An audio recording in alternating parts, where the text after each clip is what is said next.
tardes. Estamos en la cuarta ponencia que va sobre las nuevas medidas fiscales del año 21-22 y nos va a ofrecer doña Caridad Moruelo Gómez, que voy a pasar a decir pues lo que ella dijo. A ver, inspectora de Hacienda del Estado y de entidades de seguros y planes y fondos de pensiones, como la Universidad Pontificia, comillas, Instituto de Estudios Fiscales, colegios de economistas, colegios de titulados mercantiles, AEAGAF, ediciones Francis Lefebvre, FIS, Instituto de Empresa, Universidad Carlos III. Buenas tardes. Buenas tardes. Te cedo el turno. Fenomenal.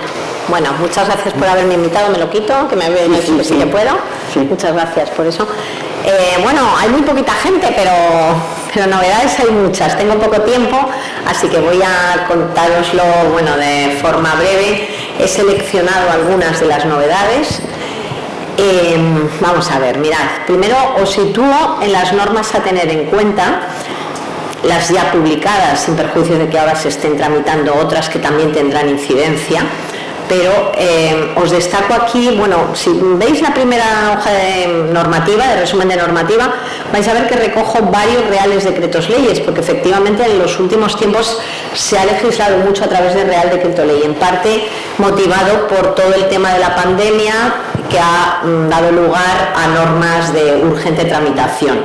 Y en muchas de ellas, fueran de lo que fueran, al final se metía algún tipo de coletilla de carácter tributario.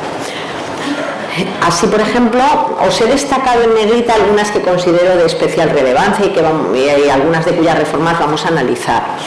Tenemos Real Decreto Ley 34, 35, 39 y luego veis ahí destacada la Ley 1120. Es la Ley de Presupuestos Generales del Estado para el 21.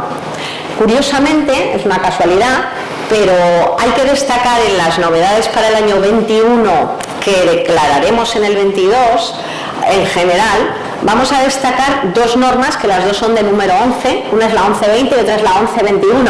La 1120 es la de Presupuestos Generales del Estado para el 21 y la 1121 es la Ley de Medidas de Prevención y Lucha contra el Fraude Fiscal, a la que luego me voy a hacer referencia porque vamos a ver varias novedades que vienen de la mano de esa norma. ¿Veis? Aquí la tenéis, Ley 1121, que entra en vigor con carácter general el 11 de julio del 21. Luego veis también un Real Decreto Ley de medidas urgentes para impulsar la actividad de rehabilitación edificatoria, y eso va a introducir novedades en la ley de renta y por tanto en la declaración de renta, y quizá es bueno saberlo porque ciertas obras van a poder dar derecho a deducción, pero para ello será necesario que se pida un certificado de rehabilitación, en cierto modo un certificado que acredite que se consigue el objetivo para el que nace la ley, y por tanto hay que estar al tanto de ello. Luego también Real Decreto por el que se modifica el reglamento de renta, sobre todo en materia de reducción por aportaciones a planes de pensiones. Bueno, vamos a hacer una especial referencia a la que yo he llamado ahí LAF, por darle un nombre corto, Ley Antifraude, pero ahora vamos a ver que el nombre es larguísimo. Primero os voy a contar unos aspectos generales de esta ley y luego ya me centro en algunas de las novedades. Fijaros el contenido, y el contenido se corresponde con el título de la ley. Medidas de prevención y lucha contra el fraude fiscal. Transposición de una directiva comunitaria que es la que ya se llama Directiva Antifraude, Directiva ATAD, Antielusión. Modificación de diversas normas tributarias y también en materia de regulación del juego.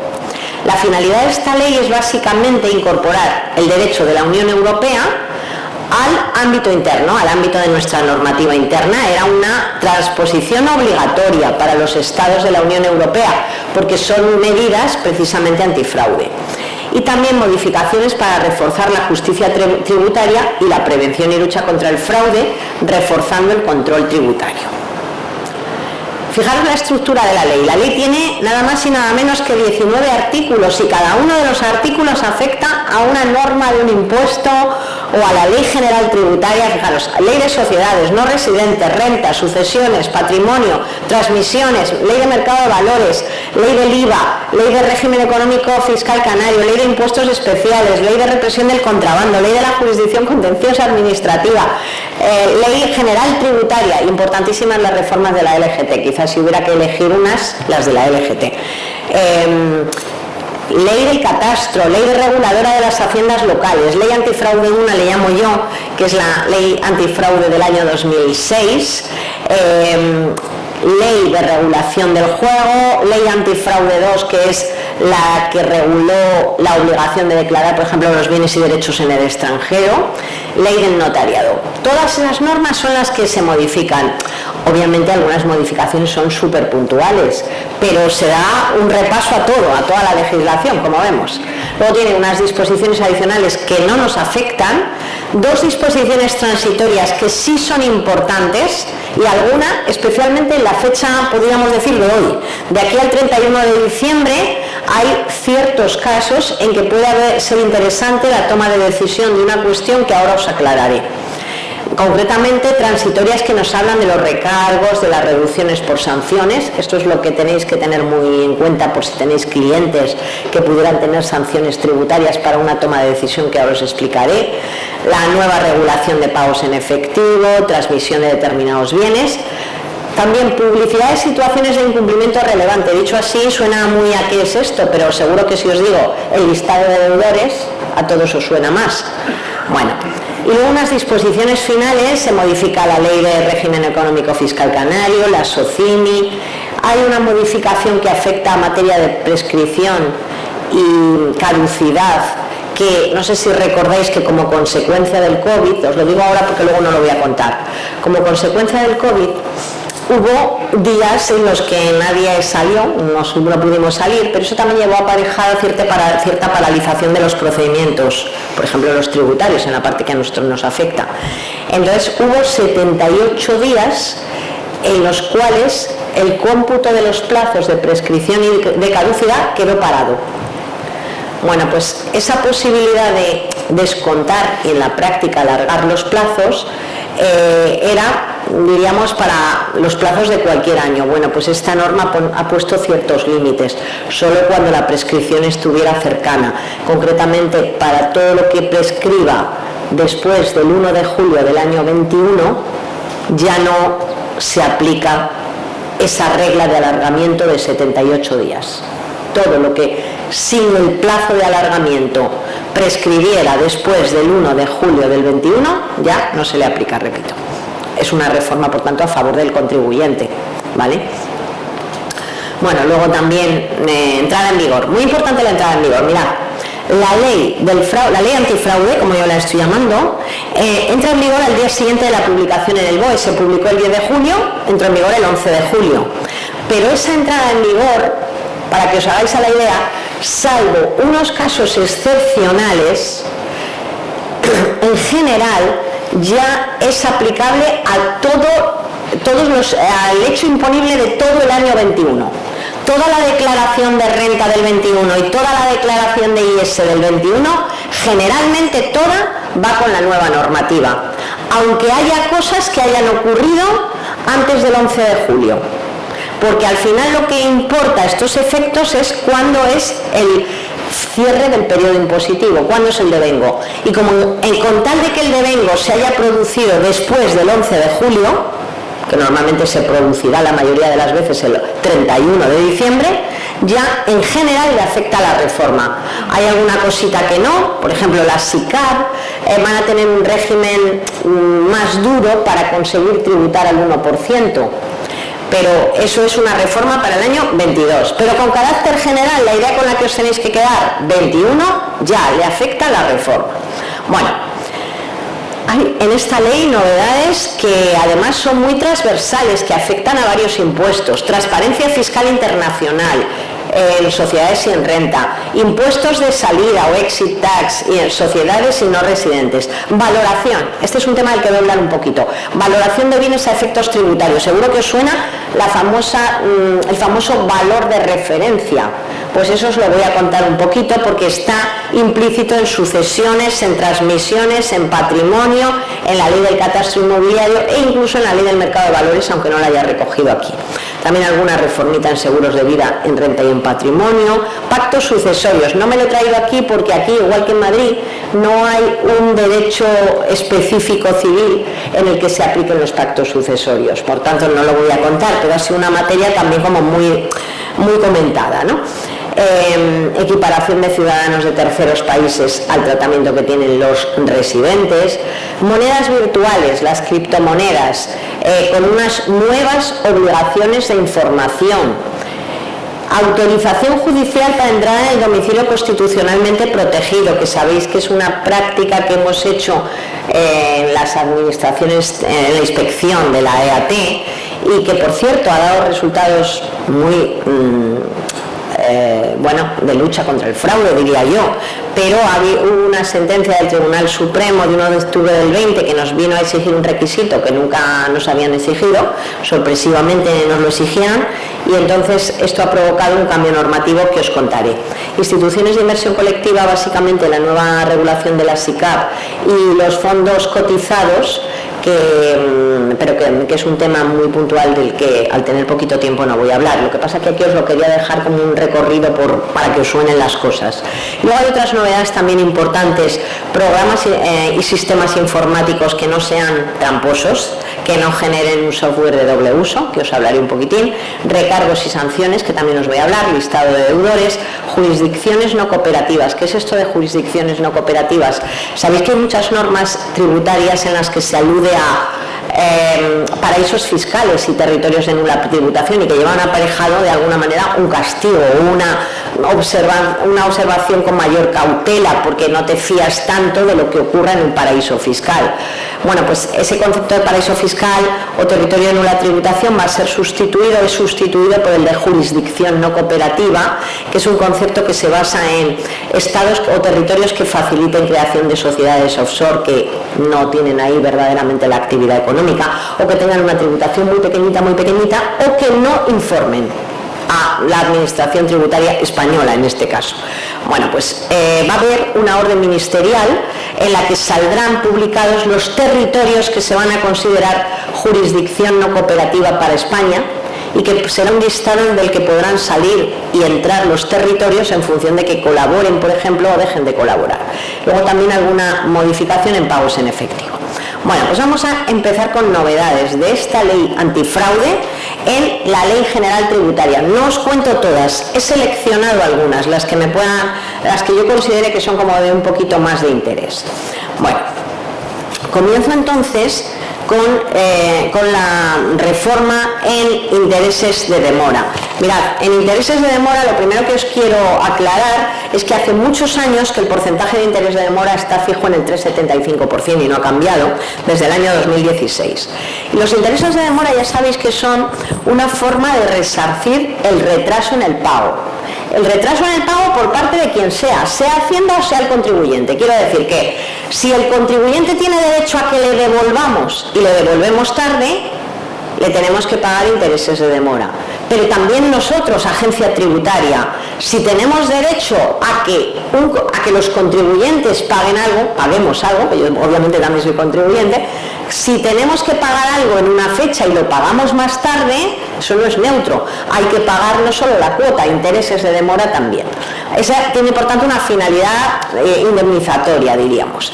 Bueno, pues vamos a ver que hay una ligera modificación en los intereses de demora, tanto cuando son a favor de Hacienda como cuando son a favor del contribuyente. Vamos a verlo concretamente.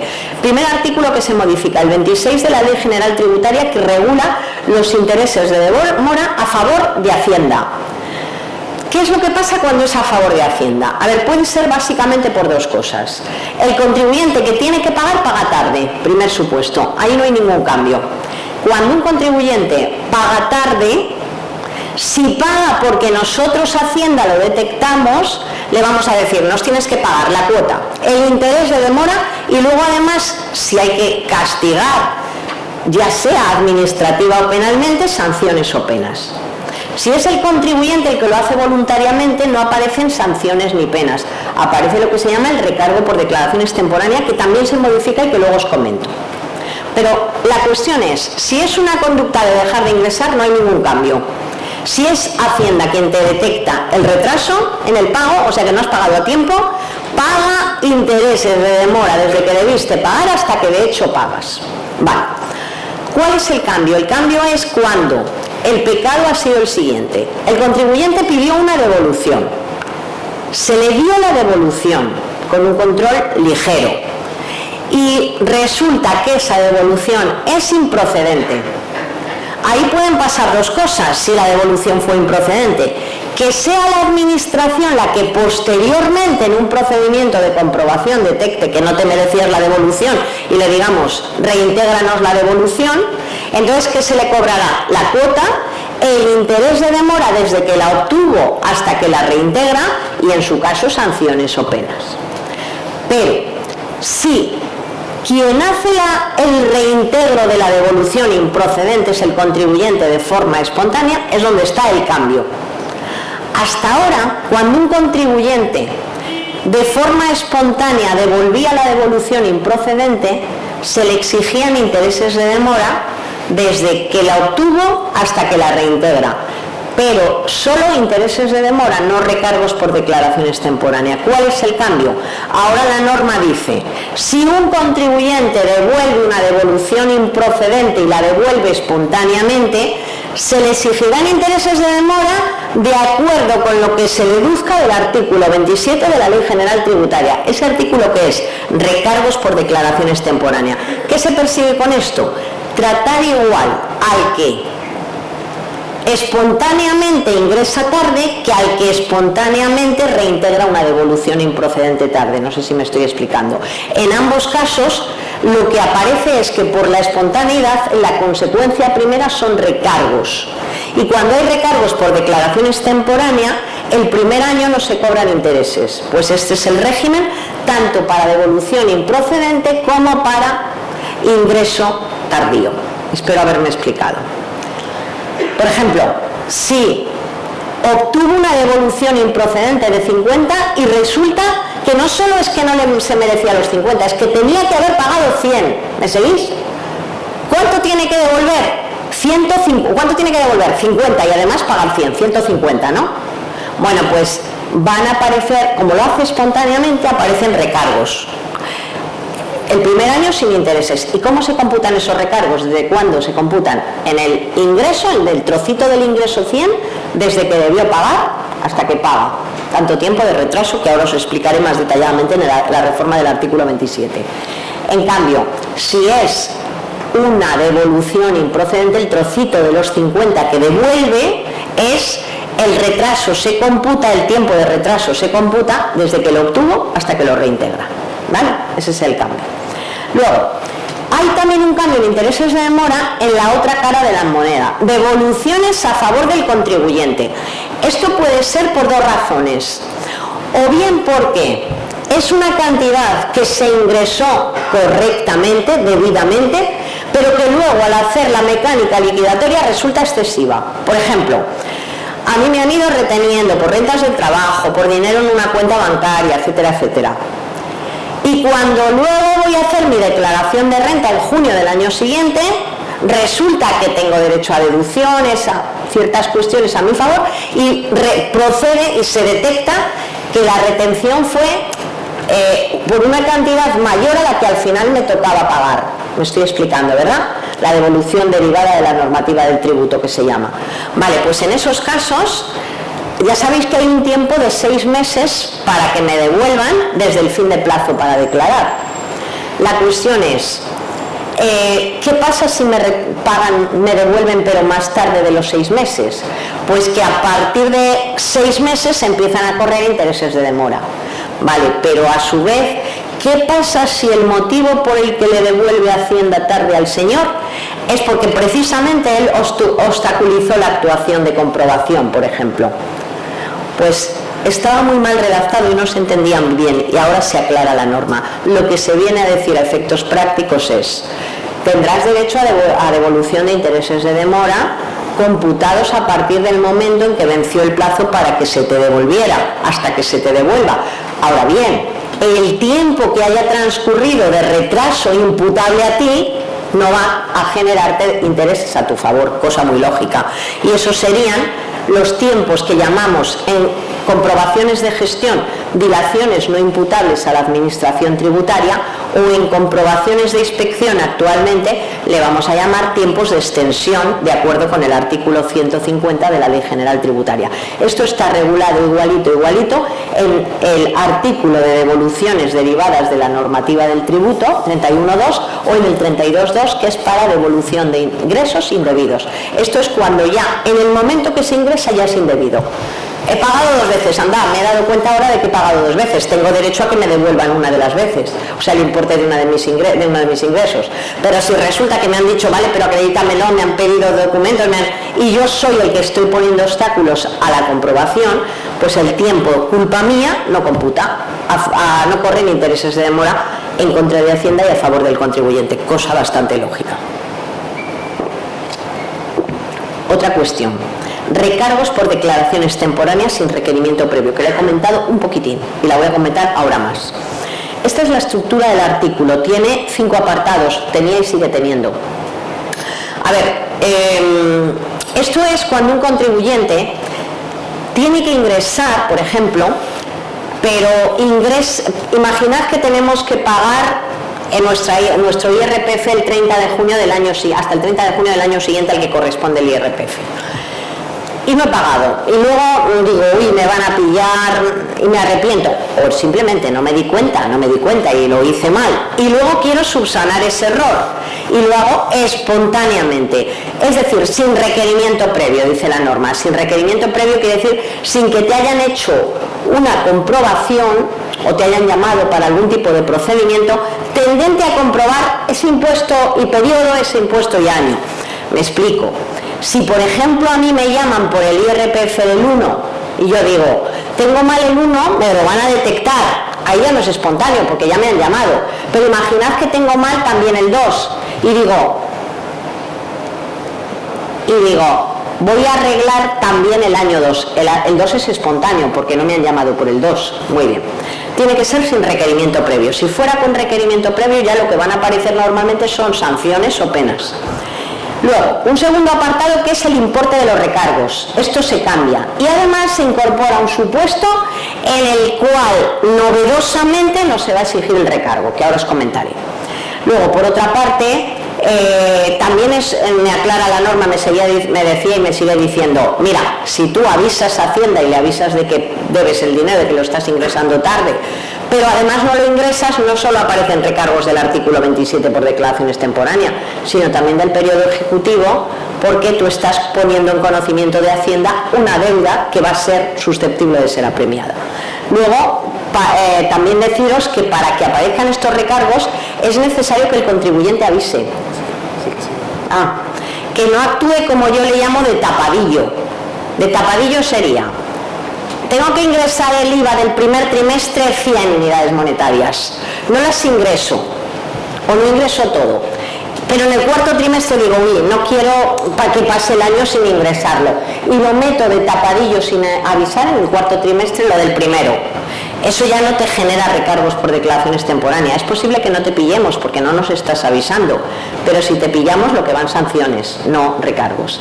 Bueno, eso sigue igual, y la reducción del recargo, el porcentaje que ahora os voy a contar que se rebaja, se puede reducir en un 25% si se paga el resto del recargo. Pues bien, vamos a ver lo que es el cambio. El cambio es el 27.2. Primero, se minoran los porcentajes de recargo por declaraciones temporáneas. Antes de la ley del fraude, si recordáis, eran el 5, el 10, el 15 y el 20, según el tiempo de retraso, respectivamente, hasta 3 meses, de 3 a 6, de 6 a 12 y más de 12. ¿Os acordáis? Ahora se rebajan los recargos.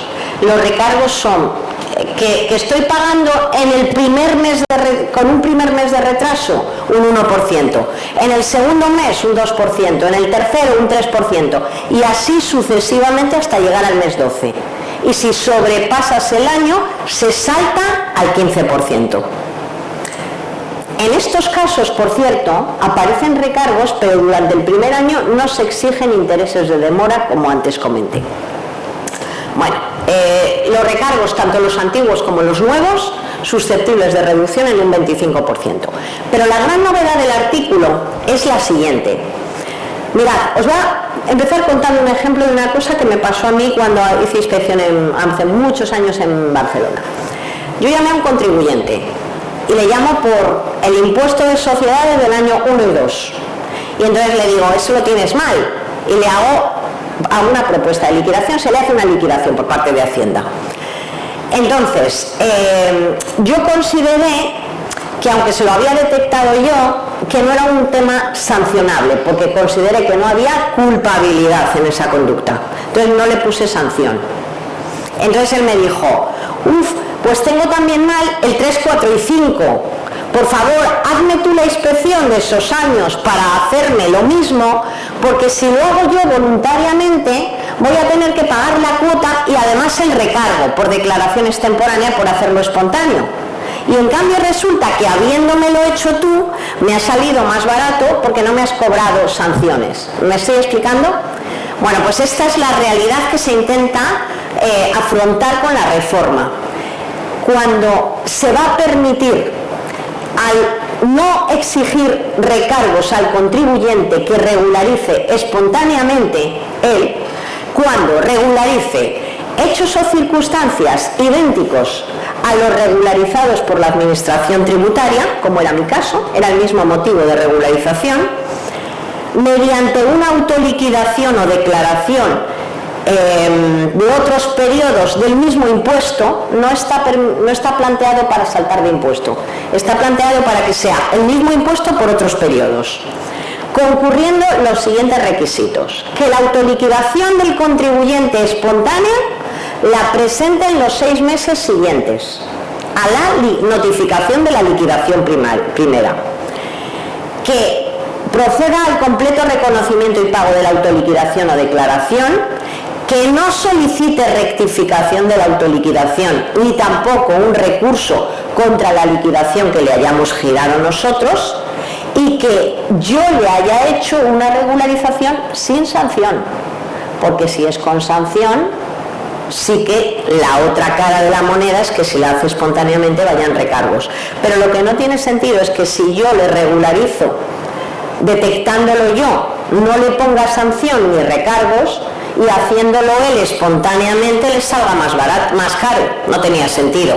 Entonces es para esto para lo que se recoge el nuevo supuesto. ¿Esto cómo se aplica temporalmente?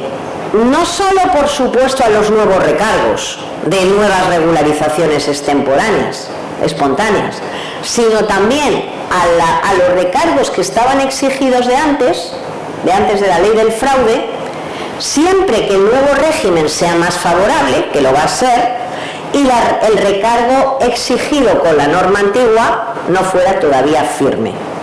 Por cierto, que esa revisión de los recargos no firmes y la aplicación de la nueva normativa más favorable la va a hacer de oficio la propia Administración tributaria, o en su caso los órganos jurisdiccionales, si era un caso que ya estaba en jurisdicción, por ejemplo, contencioso administrativa. Otra reforma: programas y sistemas informáticos. Esto es lo que en la calle se ha venido a llamar el software de doble uso. Si recordáis, cada año la agencia tributaria publica, en enero más o menos, las directrices del plan de control tributario, que vienen a decir por dónde van a ir las grandes líneas de la administración en cuanto a actuaciones de control, de asistencia, etc. Y uno de los temas de control tradicionales de los últimos años es este que estoy contando, el software de doble uso. Programas informáticos que estaban diseñados para bifurcar el ingreso en ingreso en A e ingreso en B. De hecho, en muchas actuaciones de entrada y registro se detectaba la existencia de estos programas informáticos y muchas ventas en B. Bueno, pues este tema sí es objeto de una regulación doble. Primero, porque se establece una nueva obligación que viene a ser no fabricar ni usar programas tramposos, resumiendo, y consiguientemente con esa obligación una sanción si no cumples la obligación. Lo que pasa es que esto que os voy a contar ahora está pendiente de un desarrollo reglamentario que todavía no se ha llevado a cabo. Por lo tanto, estamos un poco a expensas de ver cómo se regula definitivamente. A ver, esta nueva obligación formal del software de doble uso tiene como destinatarios, por una parte, a los productores, comercializadores, fabricantes de programas y sistemas informáticos, y por otra parte, a los usuarios. ¿En qué consiste la obligación? Bueno, pues que los sistemas y programas informáticos tienen que garantizar la integridad, la conservación, la accesibilidad, la legibilidad, la trazabilidad, la inalterabilidad de los registros, sin interpolaciones, omisiones o alteraciones no anotadas. Es decir, que sean programas para dar un reflejo de lo que realmente ocurre y no un reflejo alterado. Como os digo, pendiente de un desarrollo reglamentario para recoger las especificaciones técnicas de estos sistemas y programas, y porque además en algunos casos está previsto que se planteará la obligación de que se certifique por alguien, por algún tipo de entidad o autoridad, pues que se trata de un programa que es correcto. La entrada en vigor ya era a los 3 meses del 11 de julio, era el 11 de octubre, pero aún así es que ahora todavía no está el programa informático, con lo cual estas especificaciones, estas certificaciones aún no están reguladas. Y luego, como os decía, si está prevista una obligación, paralelamente hay unas infracciones por si no cumples la obligación. Concretamente, hay una doble infracción, una para los fabricantes, productores, comercializadores de los programas y otra para los usuarios. La de los fabricantes, productores, comercializadores, la infracción la cometerían cuando sus programas y sistemas informáticos permitan llevar contabilidades distintas, omitir operaciones, registrarlas de otro modo, alterar las registradas, o cuando no cumplan las especificaciones del artículo de obligaciones que os he contado y que tiene que tener desarrollo reglamentario, o cuando no se certifiquen los sistemas si es que certificarlos fuera obligatorio. La sanción sería, para las primeras conductas que os he dicho, ABCDE, 150.000 euros por cada ejercicio en que se haya vendido y por cada tipo de sistema o programa constitutivo de infracción para los fabricantes, y 1.000 euros si se trata de un problema de no certificación. Y ahora va la infracción para los usuarios. Está tipificado como infracción tener sistemas y programas que no se ajusten a las especificaciones del artículo 29 con el desarrollo reglamentario que haya. Cuando no estén debidamente certificados, a pesar de que debieran estarlo, o se hayan alterado los dispositivos certificados. La sanción sería de 50.000 euros por cada ejercicio en que se tengan estos programas por parte del usuario. Son, tanto la del fabricante como la del usuario, infracciones graves. Si en una misma persona concurriera, soy fabricante y además lo tengo y lo uso, prevalecería la infracción más gorda, la del fabricante, la de los 150.000 euros. Y la entrada en vigor a los 3 meses, pero en la práctica diríamos más bien que estamos pendientes del desarrollo reglamentario. Vamos a ver el listado de deudores. El listado de deudores tributario está regulado en el 95 bis de la Ley General Tributaria con el título de Publicidad de situaciones de incumplimiento relevante de los obligados tributarios, y se van a producir una serie de novedades. Las principales novedades es que antes en este listado solo salían las deudas que alguien tenía como obligado tributario propio, directo, contribuyente, que incumple. Pero ahora no solo van a computar las deudas y sanciones de alguien por sí mismo, sino también aquellas en que pueda incurrir en concepto de responsable solidario. En concepto de responsable solidario de una deuda de un tercero. Imaginaros un administrador que se considere que ha colaborado activamente en la realización de una infracción de su sociedad. Y a la sociedad se le impone una sanción y se considera que el administrador es responsable solidario. Pues la deuda de la sociedad en la que alguien incurre en responsabilidad solidaria también computaría estos efectos. Por otra parte, las deudas y sanciones que se tienen en cuenta son aquellas que no se hayan pagado en el plazo original de ingreso en periodo voluntario y el importe total pendiente de ingreso que provoca que salga alguien publicado en la lista de morosos o de deudores ha bajado de 1 millón, que era antes, a 600.000 euros.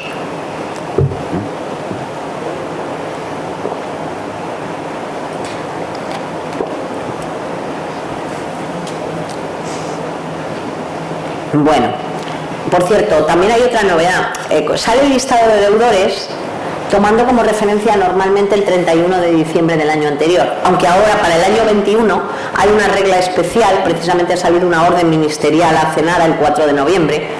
La referencia que se va a tomar para el listado de deudores próximo que se publique son las deudas y sanciones a fecha 31 de agosto del 21. Y va a salir publicado en principio antes del 31 de diciembre del año 21. A esos efectos primero saldrá el listado y se le comunicará a las personas que puedan estar afectadas por si quieren hacer alegaciones, etc. Y hay una novedad. Antes salía el listado con fecha antigua, con fecha 31 de diciembre, ahora este próximo va a ser con fecha 31 de agosto, pero una vez que tú ya estabas en ese listado como deudor del 31 de diciembre, o en este caso el 31 de agosto, ya no podías, ya aunque pagaras tu deuda y que dijeras, pues quiero pagar para no salir en el listado, ya no servía de nada, porque la fecha de referencia era estática, 31 de diciembre. ¿Cuál es la novedad? Dice el legislador que para fomentar el ingreso voluntario se va a permitir que alguien que aparezca en el listado se le diga, mira que vas a aparecer en el listado. Si paga, en ese momento va a poder desaparecer del listado. Ahora bien, hay un requisito bastante exigente, no vale un pago de un trozo, es el pago del total. Por ejemplo, si ahora el umbral va a ser en 600.000, imaginad a alguien que tuviera deudas por 700 y dijera, bueno, pues yo pago 150, que así se me quedan las deudas en 550 y ya no salgo. No. Para que pase eso tiene que ser que pagues todo. O sea, una vez que te comunican, oye, que estás en el listado, tendría que ser como el todo o nada, para que nos entendamos. Bueno, luego se actualiza normativa. Entrada en el domicilio del obligado tributario. Vamos a ver. Hay lugares a los que podemos ir, los órganos de inspección fundamentalmente, los órganos de gestión prácticamente inexistente esta posibilidad, es más bien para órganos de inspección. Podemos ir a lugares que pueden ser de dos tipos, lugares que tengan la condición de constitucionalmente protegidos o no. Si son constitucionalmente protegidos, que suelen ser los que más nos interesan porque es donde están los ordenadores, donde está la contabilidad, donde están los libros registros, primero siempre tenemos que preguntar al contribuyente, ¿puede pasar voluntariamente informándole de su derecho a negarse? Pero si el contribuyente no te deja pasar y nosotros queremos pasar, para entrar necesitamos una autorización judicial. En cambio, si el lugar no es constitucionalmente protegido, por ejemplo, un lugar donde solo estén pues apiladas las existencias y quiero contarlas, eso no es constitucionalmente protegido. Ahí es, ¿me dejas pasar? Y si no me deja el contribuyente, basta una autorización del delegado de ese lugar. Bueno, el tema que os voy a contar versa sobre lo que sería un domicilio constitucionalmente protegido, porque tiene que ver con la emisión de la autorización judicial. La cuestión es que para que esa entrada en un domicilio constitucionalmente protegido puede ser de varias formas, avisándote o sin avisar. Avisándote, oye, que voy a ir a hacer la inspección a tus oficinas, bien, pero puede ser también sin avisar. Me presento y digo, oye, que quiero entrar, ¿me dejas entrar? Sí, perfecto, no, pues oye, voy a por una autorización judicial. Pero por otra parte, también la entrada puede ser entrada antes de iniciar el procedimiento, o sea, al iniciar, más que antes, a la vez que inicias el procedimiento de inspección o estando ya iniciado. Lo que era bastante frecuente es que fueran actuaciones sin previo aviso, inaudita parte, y además al momento de iniciar. Me presento y digo, oye, mira, que voy a empezar un procedimiento de inspección, ¿puedo pasar? Sí, perfecto. No, pues es que vengo con una autorización judicial. Eso es una práctica que hemos venido haciendo desde tiempo inmemorial, autorizado siempre por los jueces de lo contencioso o en algunos casos de lo penal, y por cierto con bastante resultado de éxito en cuanto a detección de fraude. Pero, curiosamente, hubo una sentencia del Tribunal Supremo de 1 de octubre del 20 que dijo que no servía, no se podían hacer este tipo de entradas en la medida en que la autorización judicial tenía que versar sobre un acto previo y que en la medida en que no hubiera un inicio previo del procedimiento no se podía llevar a cabo la entrada y registro con autorización judicial. Entonces, de alguna manera, ¿qué es lo que hace el legislador en la ley del fraude? Reaccionar a esa sentencia diciendo sí cabe la posibilidad de efectuar entradas y registros con autorización judicial, aunque no estuviera previamente iniciado el procedimiento inspector. Y para eso modifica 3 artículos, concretamente 2 de la Ley General Tributaria y 1 de la Ley de la Jurisdicción Contencioso-Administrativa. De la Ley General Tributaria para advertir que sí se puede iniciar o llevar a cabo la entrada y registro con autorización judicial, teniendo en cuenta que lo que se estará es ejecutando un acuerdo del delegado en el cual proponga que procede una entrada y registro. Y entonces, ante ese acuerdo, lo que hay es una solicitud de autorización judicial para poder ejecutar el acuerdo del delegado. Y luego ya la propia concesión, en su caso, o no, por parte de la autorización judicial. Entonces, se viene a regular esto y también se indica de esa manera expresamente en el artículo 8.6 de la Ley de la Jurisdicción Contencioso-Administrativa. Ahora seguimos con reformas en materia de sanciones. En materia de sanciones, vamos a ver que, sanciones, vamos a ver. Están tipificadas en la LGT y en las normas de los impuestos también hay algunas tipificaciones. La cuestión es que estén tipificadas en una norma u otra, normalmente van a ser susceptibles de una reducción de la cuantía de la sanción, y hay 3 tipos de reducciones, había y sigue habiendo 3 tipos de reducciones. Una es la reducción por acuerdo, esta es solo y exclusivamente para actas con acuerdo. Actas de inspección con acuerdo. Y esto exige que el contribuyente se comprometa a pagar y a no recurrir ni la liquidación ni la sanción. Hay un segundo tipo de sanciones que son con derecho a reducción, que es la reducción por conformidad, sin que llegue al nivel de compromiso del acta con acuerdo, que exige simplemente no recurrir la liquidación. Y por último, hay un tercer tipo de reducción, que es cuando se paga sin impugnar. Exige pagar la sanción y no recurrir ni la liquidación ni la sanción. Estas 2 últimas reducciones pueden ser compatibles entre sí, pero en ese caso actúan en cascada. Ahora me explico. Vamos a ver, primera reducción, la de la sanción inherente a un acta con acuerdo. Es una reducción que era del 50% y que se sube a un 65%. Por tanto, si yo tengo una sanción de magnitud 100, de 100 unidades monetarias, antes se te quedaba a 50, ahora se te queda a 35. Segunda reducción por conformidad, esta no cambia. Era y sigue siendo del 30%. Por lo tanto, en una sanción de base 100 se quedaría en 70 unidades monetarias. Y por último, la de pago sin impugnación. Era del 25% y se sube al 40%. Por lo tanto, en una sanción de magnitud 100, antes se reducía a 25 y se quedaba en 75, ahora se reduce 40 y se queda en 60. Pero estas 2 últimas, como digo, pueden ser acumulativas. Lo que pasa que en cascada. Me explico. Ahora, con lo nuevo. No es que sumemos 30 más 40, 70. No. Van en cascada. Entonces, sobre una sanción de base 100, aplico la de conformidad primero, 30%. Se me queda la sanción 70.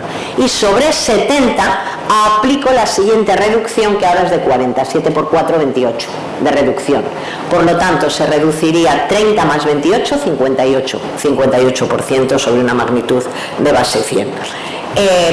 Esta es la cuestión. Y hay un régimen transitorio regulado, que os lo comento porque puede interesar a algún cliente que tengáis de temas fiscales en su caso.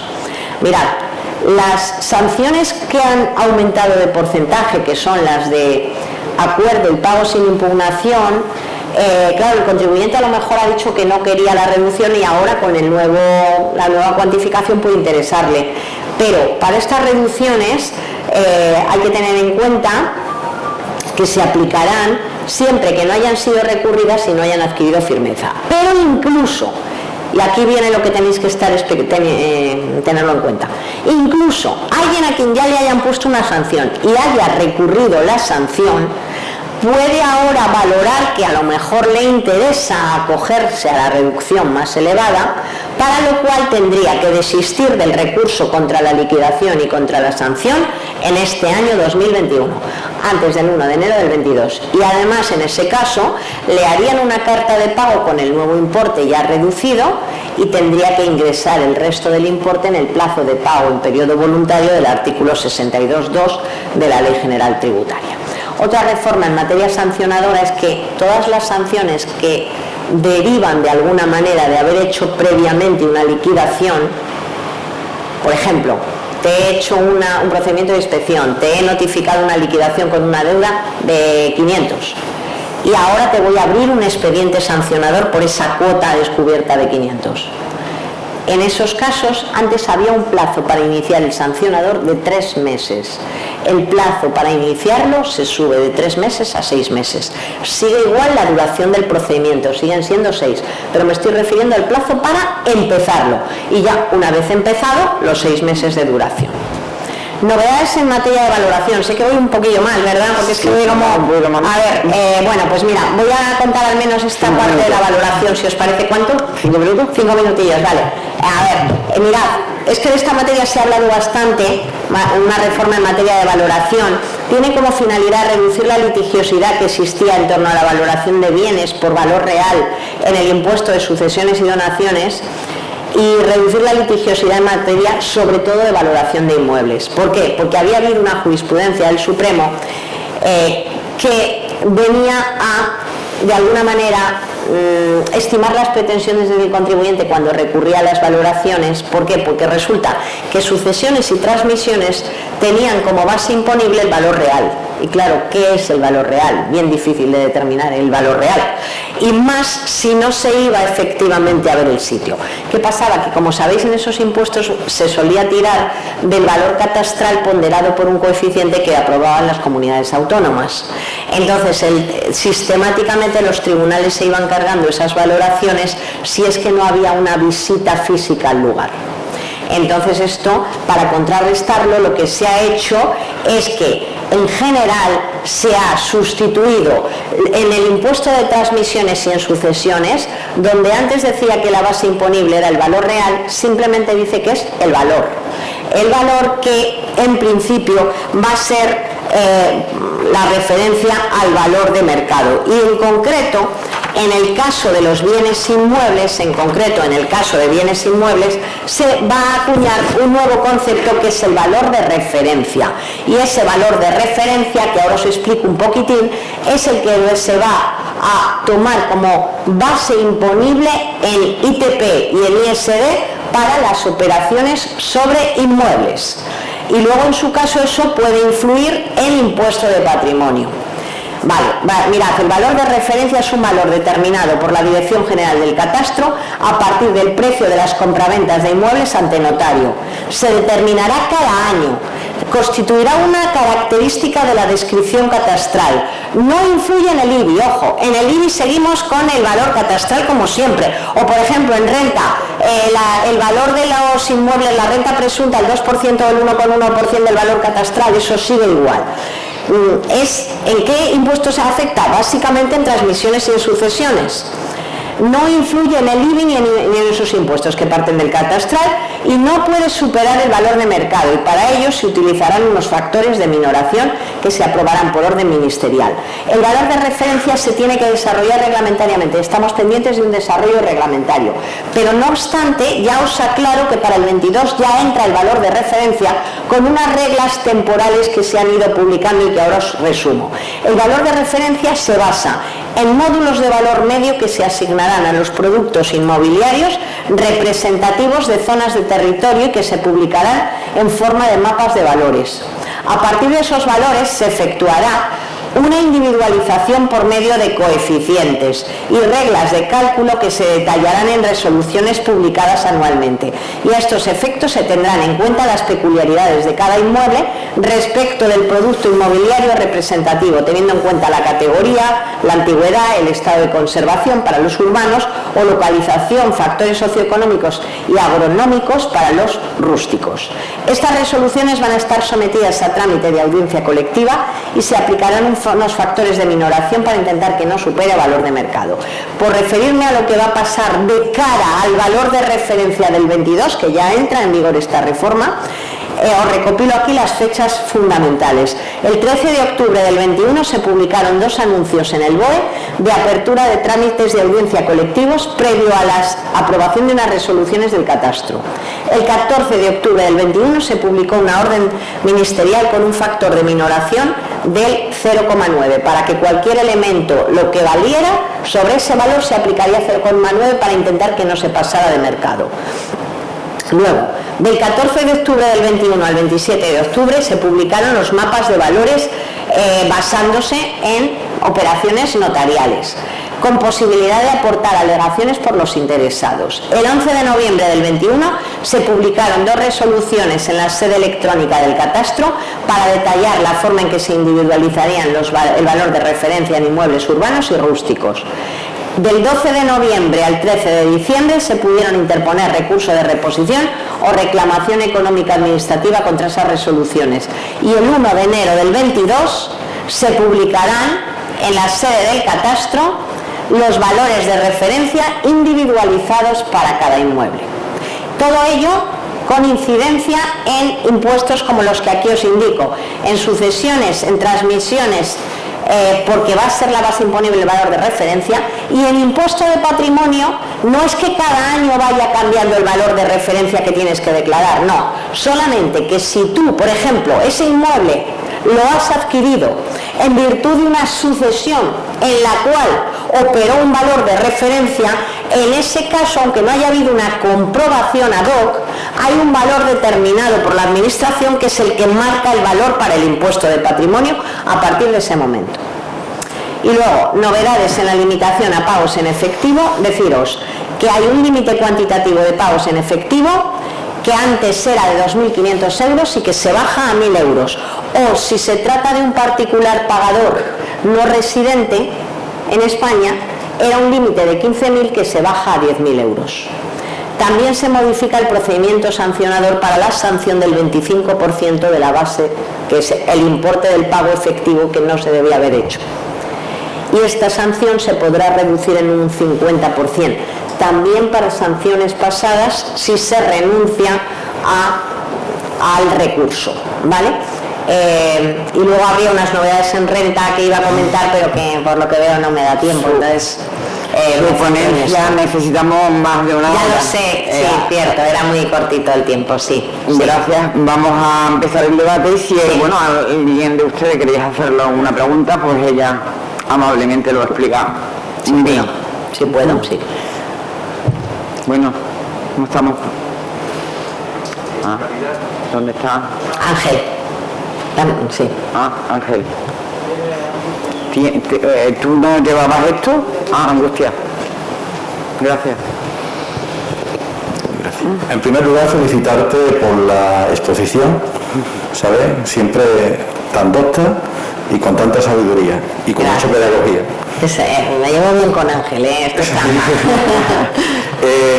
Comentarte de que en el software de doble uso, pues resulta de que me ha llegado el informático y me ha cogido y me ha puesto un diario en el cual aparecen los errores. Los errores se refieren a si yo, por ejemplo, doy de baja una facturita, me aparece, aunque la dé de baja, me aparece de baja en el diario.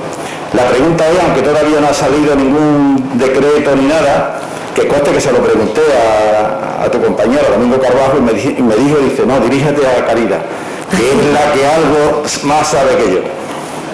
Bueno, el tema es de que eso os lo vamos a tener que entregar ahora en un proceso de inspección.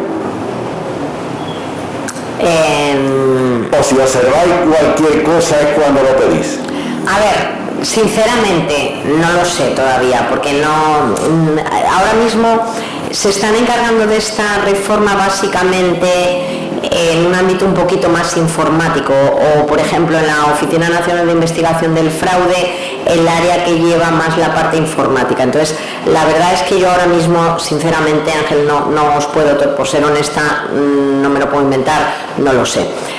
No lo sé porque todavía yo no he leído el borrador es que no está mandado ni a información pública, que yo sepa.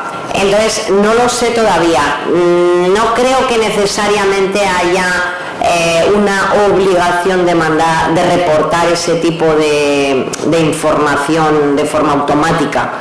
No creo, pero no lo sé. A ver, también por otra parte quiero dar un poco de tranquilidad, porque con este tema del software de doble uso hay como mucha preocupación, porque es verdad que un programa, sin pretenderlo, a lo mejor puede ocurrir que por su propio funcionamiento provoque que alguien pueda usarlo ilícitamente, ¿no? Eso no tendría por qué afectar, por ejemplo, al fabricante o comercializador del programa. A ver, no olvidemos que la materia sancionadora siempre requiere dos elementos. Requiere que la conducta esté tipificada, en principio tener un programa que provoca estas disfunciones a priori podría cumplir el elemento objetivo de la infracción, pero siempre faltaría el elemento subjetivo de la culpabilidad. Entonces puede perfectamente darse el escenario de un fabricante que diga, oye, pero yo no sabía que eso se utilizaba así. Sobre la marcha iremos viendo, yo creo que irán surgiendo sucesivamente situaciones. Por eso, al final el reglamento está tardando más de lo que se pensaba, porque se pretendía que hubiera salido para que a los 3 meses ya estuviera la norma plenamente vigente. Y de hecho es que al final no es nada sencillo, parece ser, establecer esas especificaciones. Yo creo que ahora mismo, yo la verdad no te lo sé decir, pero bueno, estaré pendiente para ver cómo lo desarrollan definitivamente, pero todavía no me lo he leído. Lo siento, Ángel, no. Dile a Domingo que yo tampoco lo sabía.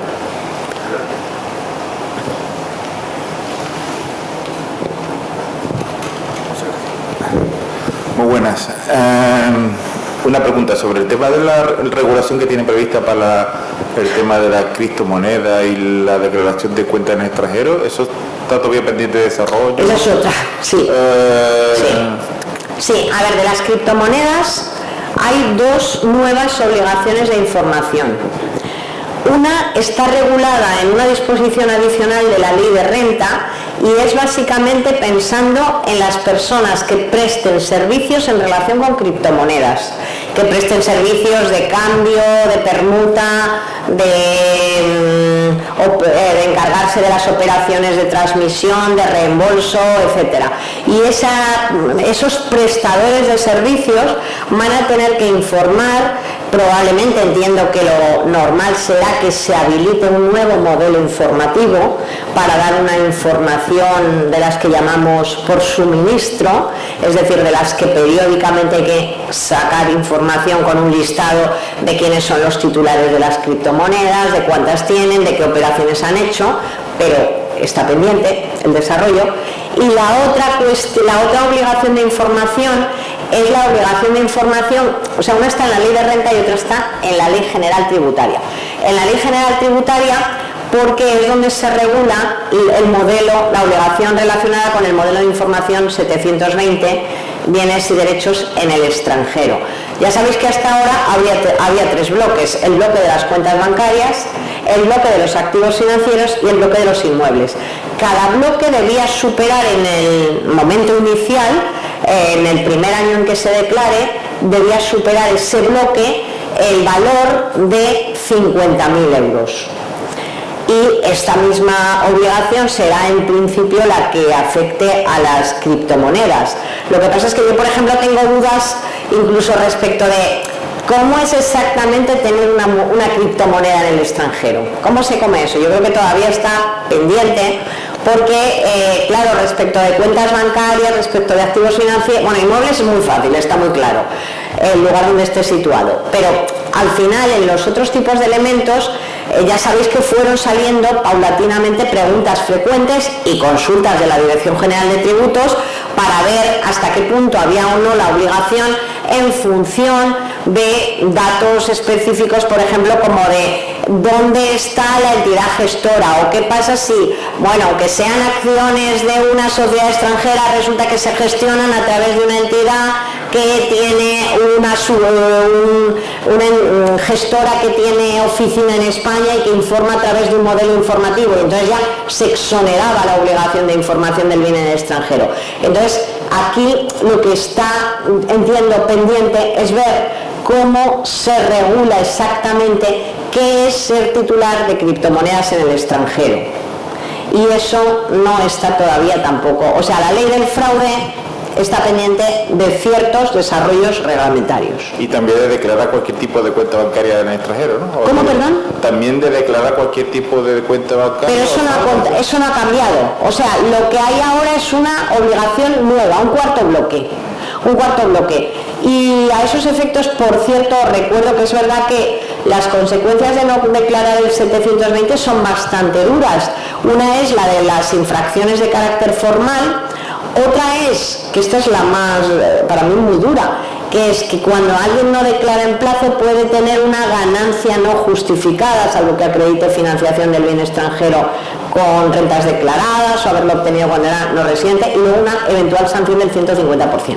Todo este sistema ligado a la información del 720, sabéis que se llevó a Bruselas, que estamos siendo examinados, bueno, que fuimos examinados, pero es que eso planteó incluso al final que esté pendiente una sentencia del Tribunal de Justicia de la Unión Europea, porque se aducía que había falta de proporcionalidad. Es verdad que la normativa es muy rigurosa, pero también he de decir que a la fecha de hoy, si bien está pendiente la sentencia del Tribunal de Justicia de la Unión Europea, y no creo ya que tarde mucho, lo que sí se han conocido son las conclusiones del abogado general respecto a esa sentencia.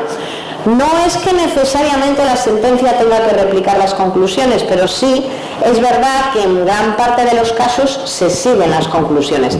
Y en esas conclusiones del abogado general, por cierto, se ha venido a cuestionar más bien la primera consecuencia, la infracción formal, pero respecto de lo de la ganancia no justificada reviviendo cosas prescritas, entre comillas, eso en principio el abogado general no lo ha cuestionado. En ese sentido, los recurrentes ante el Tribunal de Justicia de la Unión Europea de alguna manera no estaban muy satisfechos porque esperaban que iban a tener como una respuesta más contundente contra la normativa, que por ahora no ha habido. Entonces, los tres bloques y el de cuentas bancarias que tú me comentas sigue como estaba.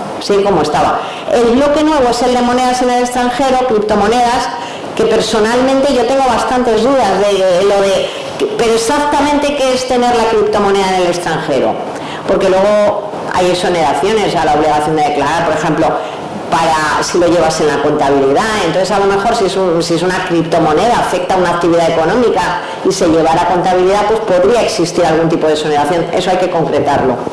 Perfecto, muchas gracias. Nada. Bueno, nadie pregunta más, pues damos por concluido. Vale, pues nada. Te entregamos esto para que te acuerdes de nosotros. Muy bien. Muchas gracias.